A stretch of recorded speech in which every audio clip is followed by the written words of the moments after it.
All right, we are back. And today I want to talk about, do you use your customs?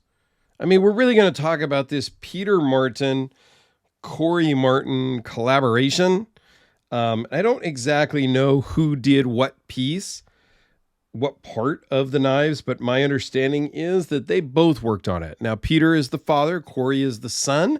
They both have their own line of knives, but they also work together, which I think is super cool.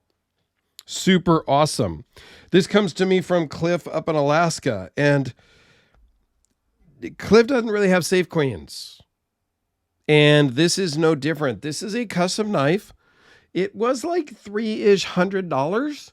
So it's not a crazy, multi-$1,000 custom like this Red Horse Knife Works, right? This has got Damascene steel blade and zirconium and things like that.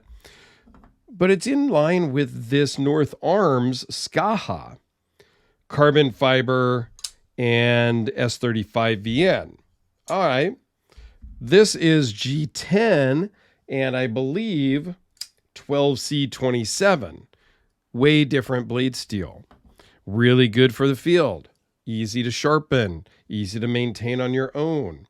This one does have some stains on the blade. I got some fingerprints here, but there is also some staining and discoloration. And we'll zoom in and take a look at that because that just tells me that he's using this, that this is a user. And I encourage people to use your junk. Use your, as people say, just use it. It's custom, sure. But it's not fancy custom. It's made to be used. So you've got G10 scales, 12C27 blade, titanium pocket clip, and a titanium liner. And it runs on bearings. This thing is a very cool knife. It's a little small for my taste and my preference and my hand size, but it's not tiny by any stretch of the imagination, not drop shut, but has a very quick, snappy action and just runs fantastically. And this is older and used. So over time, you're going to get maybe a little less ideal action, which is fine.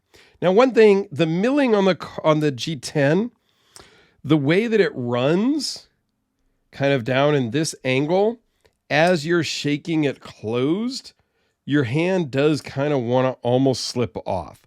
Now, in normal use, you're cutting some stuff. Are you really shaking it closed? I don't know.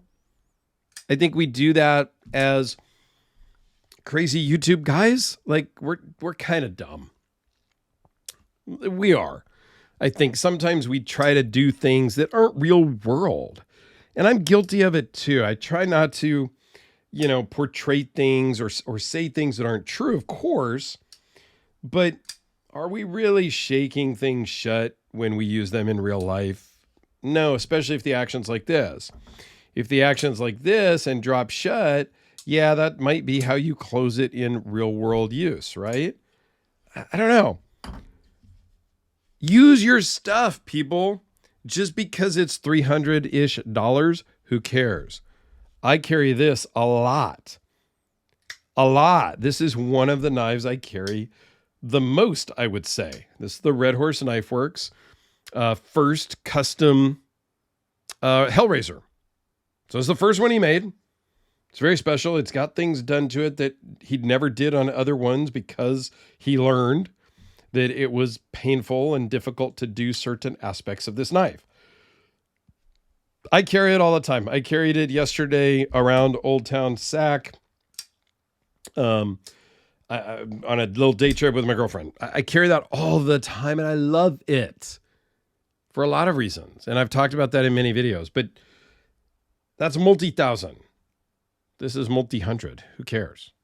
All right, so your 4 1/8 close, 7 16 overall, 3-inch blade, 2.98. Weighs in at 2.3 ounces, and it runs on bearings, like I said. What more do you need to know? The rest of the specs are kind of silly, and I just throw in there because Makes the video longer and you get more watch time. I don't know. I just kind of ramble. What are you going to do? But let me give you some size comparison. So I stop rambling. Here it is with the Sharpie. Here it is with a lot of people's daily carry, the Spider Codelica. You have heard me say before, the Spider Codelica is too small for me. I think it's really the shape and thickness of the handle, which is funny because it's not much thinner than the VC Edge interface, which we'll give a quick size comparison on, which is a knife that I carry a lot also. Again, multi-$1,000, just because it's super fancy and exotic materials and all of that stuff, okay? And then here it is with the Skaha, which is very comparable knife. This one's made in Canada. This one is made in the United States. So it's all made in the United States, which they are very proud of, and so am I. I think that's great. Yeah, so tell me down below, what do you carry and do you use it? Like if you own, not even really what you carry, but if you own a custom knife at any price, do you carry it or do you safe queen it? I think I've been very clear. I have very few safe queens, and they're not the fanciest of knives that are the safe queens. It's the 2+ pound Phil Harvey Peacemaker, because it's really awkward to carry. Although the last knife show I carried, I did carry it in my pocket the whole time. I think that's going to be my knife show knife, actually, because it drew so much attention. So if you have a custom knife, do you carry it and do you use it? Please let me know down below.